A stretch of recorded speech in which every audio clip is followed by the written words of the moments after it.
I believe that this country's policies should be heavily biased in favor of non-discrimination. I believe when you tell people they can't do certain things in this country that other people can do, there ought to be an overwhelming and compelling reason for it. The policy I am announcing today is, in my judgment, the right thing to do and the best way to do it.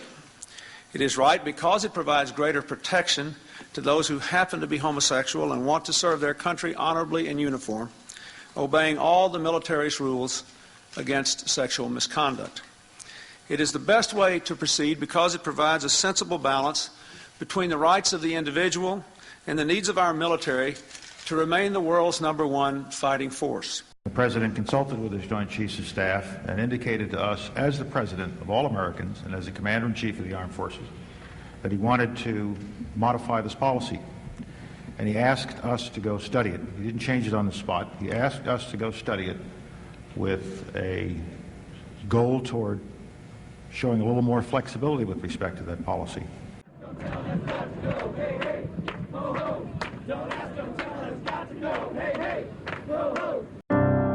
On September 11th, on that morning, I had gone down to the Pentagon for a meeting.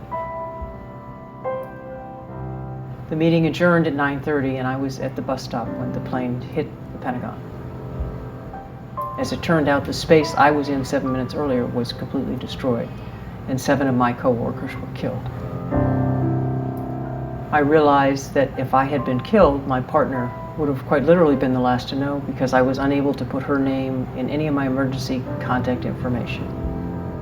The events of September 11th made us realize that we really were making a much bigger sacrifice because of Don't Ask, Don't Tell. Living under Don't Ask, Don't Tell, quite literally, she didn't exist. Living under Don't Ask, Don't Tell is something that you can't put into words, really. I mean, you give up so much of yourself in order to pursue a job that you love. You're giving up relationships. You're willing to lie to people. It's a landmine.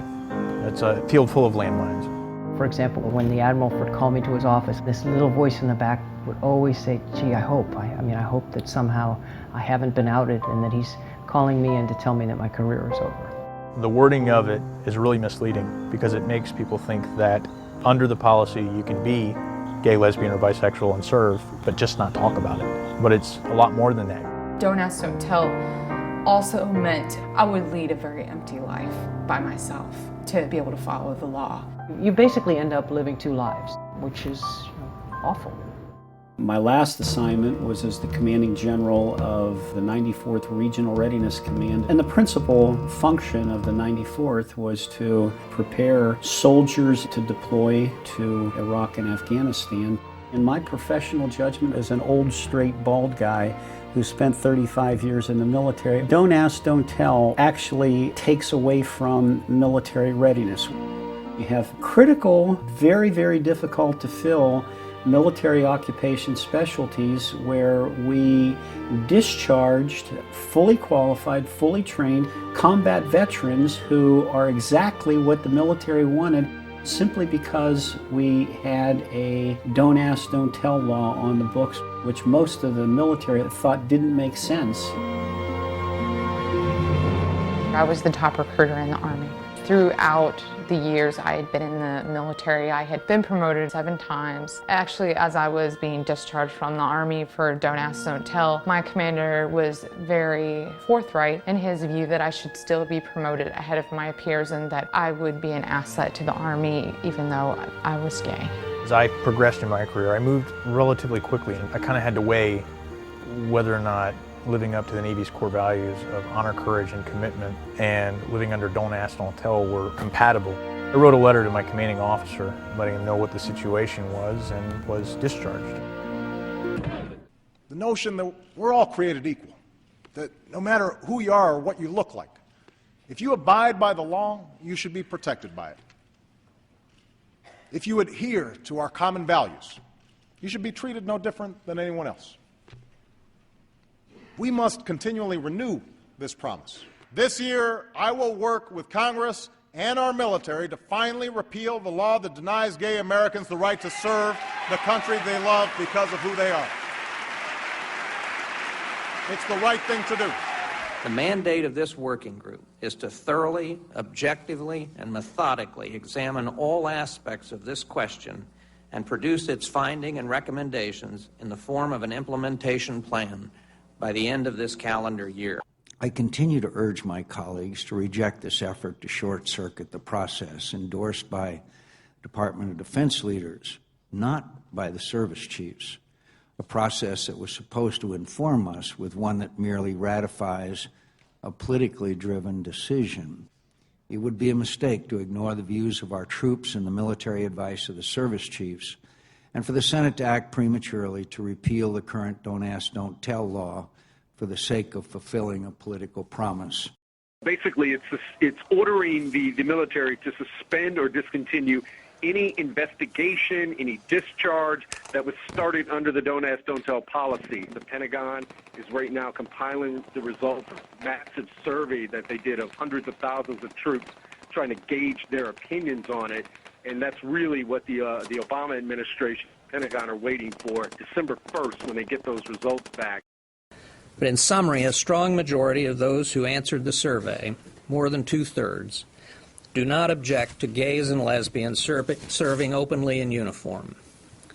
The findings suggest that for large segments of the military, repeal of Don't Ask, Don't Tell, though potentially disruptive in the short term, would not be the wrenching, traumatic change that many have feared and predicted. The majority of concerns often raised in association with the repeal, dealing with sexual conduct, fraternization, billeting arrangements, marital or survivor benefits, could be governed by existing laws and regulations. Existing policies can and should be applied equally to homosexuals as well as heterosexuals. The concerns of combat troops as expressed in the survey do not present an insurmountable barrier to successful repeal of Don't Ask, Don't Tell. This can be done and should be done without posing a serious risk to military readiness. We are not a nation that says, don't ask, don't tell. We are a nation that says, out of many, we are one. We are a nation that welcomes the service of every patriot. We are a nation that believes that all men and women are created equal. Those are the ideals that generations have fought for. Those are the ideals that we uphold today, and now it is my honor to sign this bill into law. The military, the country, will be stronger without Don't Ask, Don't Tell. The best way to have the best military is to be able to hire the brightest, most capable people. You have a whole host of organizations and people who've worked tirelessly since 1993 to repeal this failed law. A tremendous number of people have done so much, from the President of the United States to the lowliest junior enlisted person that's somehow managing to survive under Don't Ask, Don't Tell. From the moment that he began campaigning, President Obama made it clear that if he was president, he would work to try and get Don't Ask, Don't Tell repealed. The fact of the matter is that he delivered. Don't Ask, Don't Tell on 20 September 2011 will no longer be part of our military fabric. This is done. As soon as Don't Ask, Don't Tell is officially off the books, I'm going back to finish what I started. I'm going back in because I want to keep giving back to my country. The soldiers, sailors, airmen, and Marines who want to return to the military deserve a handshake and a thank you from every American, because they are showing courage and integrity and a loyalty to country and their service that's almost unfathomable. And I would salute every one of them and be humbled to stand in the same formation with them.